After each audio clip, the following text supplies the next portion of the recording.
ولهم علي ذنب فأخاف أن يقتلون قال كلا فاذهبا بآياتنا إنا معكم مستمعون فأتيا فرعون فقولا إنا رسول رب العالمين أن أرسل معنا بني إسرائيل قال ألم نربك فينا وليدا ولبثت فينا من عمرك سنين وفعلت فعلتك التي فعلت وأنت من الكافرين صدق الله العظيم. بسم الله الرحمن الرحيم. وإذ نادى او هر کله چې आवाज ورکړو ربک استا پروردگار موسی علیہ السلام ته ان ائتی چراشا القوم الظالمین دغه ظالم قوم ته قوم فرعون قوم د فرعون دی الا یتقون آیا دی پرهیزګاری نه کوي قال وی موسی علیہ السلام ربی ای زما ربا انی اخاف بشک زیریګم ان یکذبون چې غیبا ما دروغ وګڼي ويضيق صدري او تنګيږي زما زړه ولا ينطلق لساني او نچليږي زما جبا فارسل پس وحي اوليغا الى هارون عليه السلام تهم ولهم علي او دا غي زما پسمه دي ذنب یو گناه فاخافو پس یریګم ان يقتلون چې غیب ما اوجني قال وفرمایل الله كلا اسكلمنا فاذهبا تاسو دواړه لاړ شئ بآیاتنا زموږ د نښو سره انا معکم بشکه موږ تاسو سره یو مستمعون اوریدونکي فأتیا پس لاړ شئ دواړه فرعون ته فقولا بیا ووایئ هغه ته انا رسول بشکا من هر یو رسول یو رب العالمین رب العالمین د طرفنا ان ارسل چولیګه مون سره معنا زمون ملګرتیا کې بني اسرائیل لرا قال اوی فرعون الم نربک آیات مونږ نه پاللې فینا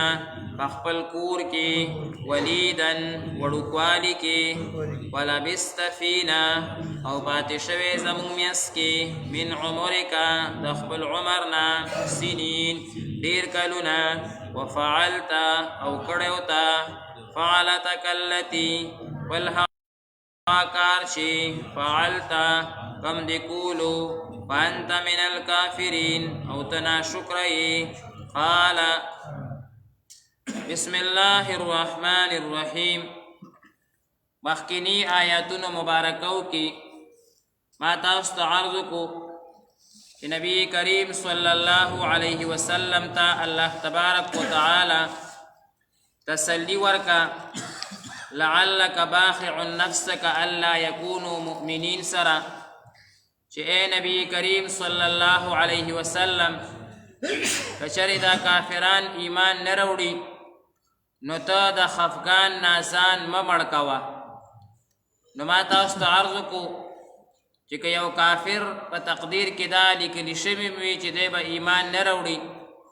بیا هم هغه ته د دین دعوت ورکول پکار دي خو دویمه مسله ورسره دا ذکر شوه چې په هغه دعوت کې ځان دومره فکر کول او ځان دومره غمجن کول چې بیا انسان مرګ ته قریب شي نو دا بیا صحیح نه ده نبی کریم صلی الله علیه وسلم ته په دغه آیت مبارکه کې اجمالا تسلی هغه ذکر شوه اوس الله تبارک وتعالی نبی کریم صلی الله علیه وسلم ته د وو پیغمبرانو واقعات ذکر کوي د تسلی دپاره 7 انبیاء کرام دا غي واقعات با دلتا تفصیلا الله تعالی ذکر کی چې اے حضور صلی الله علیه وسلم تاسو خفکی گئی ما دغه انبیاء کرام پاکان خلقو او هغوی ته خپلو قومونو قسمه قسم تکلیفونه هغه ورکړي دي. حالان کې هغه انبیاء کرام چې وو نو هغوی سره یو صفت یو صفت څه معنا د هغې ذکر زه تاسو ته کومه. هر انسان ته الله تعالی ډیر صفت ورکړي وي. انبیاء کرامو ته الله تعالی ډیر صفات ورکړي دي، خو د هر انسان دا شان وي چې یو صفت پې غالب وي، نور صفات هم ورکې وي، نور کارونه هم ورکې وي. زمونږ د دنیا خبره به اول تاسو ته وکړمه نو بیا به ذهن ته خبره هغه پرېوځي. د دې دنیاوي تعلیم عصري تعلیم چې ورته مونږ وایو نو په دې دنیاوي تعلیم کې په سکول او په کالج او په یونیورسټۍ کې چې کم پړاویږي په هغې کې د یو سټوډنټ د یو سبجیکټ سره د یو مضمون سره ډیر ذوق برابر وي، طبیعت یې ورسره ډیر برابر وي. نو دا نه چې دی دا نور نه وایي، نور هم وایي، خو د یو سره یې ذوق ډیر برابر یو شوق یې ورسره ډیر وي نو هغې کې کمال ته ورسي. بیا چې کله دی د دې کالج او یونیورسټۍ د زندګۍ نه راوځي او بیا یا ټیچر شي یا انجینیر شي یا ډاکټر شي نو هغه مضمون طرف ته باقاعده د میلان وي. نو بیا چې ډاکټر وي نو هم هغه طرف ته میلان کوي، نو بیا هغه طرف ته دی بیا سپیشلیسټ ګرځي. که انجینیر وي نو بیا هغه طرف ته یو مضمون په ده باندې غالب وي. که سکول کې استاذ وي نو هغه باندې هم یو مضمون غالب وي. مونږ سره په مدرسه کې یو ماسټر صاحب دی نو ما ورته بله ورځ دا خبره کوله نو ما ورته به په تا باندې څه غالب دی، ما باندې انګلیش غالب دی. نو ما ورته ګوره باقاعده دا وي نو مې دا ښه ده چې د پوهې کړمه، ځکه کله کله ما ته ریاضۍ کې څه مسلې راځي نو وایي نه د ریاضۍ تپوس وایي ما نه مه کوه، هغې سره مې ذوق برابر نه دی. دلته زمونږ استاد یو لطیف استاد الله دې صحت او شفا ور نصیب کړي، هغه ما ته خپله ویلي په ما ریاضي غالبه ده. په ریاضۍ کې چې د وایي کم سوالي نو ما ته وایه، اسانۍ سره به حل کېږي. ریاضي بیا موږ ته هم پکارېږي. نو بهرحال داسې بل استاد وي هغه ته اردو کې بیا ډېر کمال حاصل وي، یا داسې بل هلک اسلامیات کې ورته ډېر په دې علم کې هم داسې وي. دا علمي سفر چې زمونږ دی بعضې استاد داسې وي په هغه باندې تفسیر غالب وي، بس هر ځای کې تفسیر نکات راوباسي. بعضې استاد داسې وي په هغه باندې احادیث مبارکه غالب وي، لکه زمونږ شیخ ادریس صاحب وګوره نو احادیث مبارکه پې دومره غالب دي، ټک سره حدیث وي، ټک سره حدیث وي، ټک سره حدیث وي. دا صحابه کرامو کې ابو هریره صاحب باندې احادیث غالب وي. داسې بل استاد وي هغه باندې فقه غالبه وي، د فقه مسائل صحابه کرامو کې هم داسې عبدالله ابن مسعود صاحب ډایرکټ د فقه مسائل به ذکر کول، دینه دا راووته دینه دا راووته. زموږ امام ابو حنیفه صاحب رحمت الله علیه هغه به چې کوم دی نو باقاعده د فقه مسلې راوباسلې. یو کس د هغه استاذ امام نخعي تقریبا هغه ته رالو، یا حماد، دا ټول د هغه استادان دي.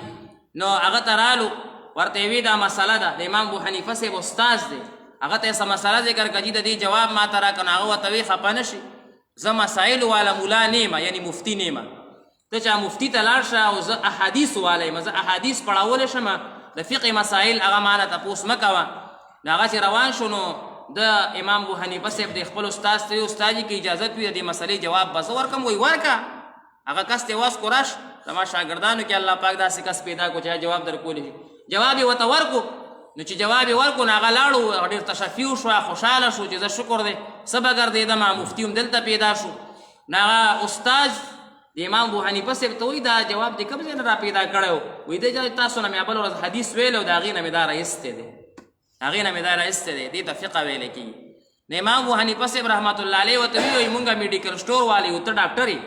میډیکل سټور والا هغه سره خو دوایانې پرتې وي خو په دې نه پوهېږي داسې دپاره ده او داسې دپاره ده، په توکې ورکوي. ډاکټر ته پته وي چې دا دې دپاره ده، دا دې دپاره ده. نو بهرحال دا مې دې دپاره ووي چې هر یو انسان باندې یو څیز غالب وي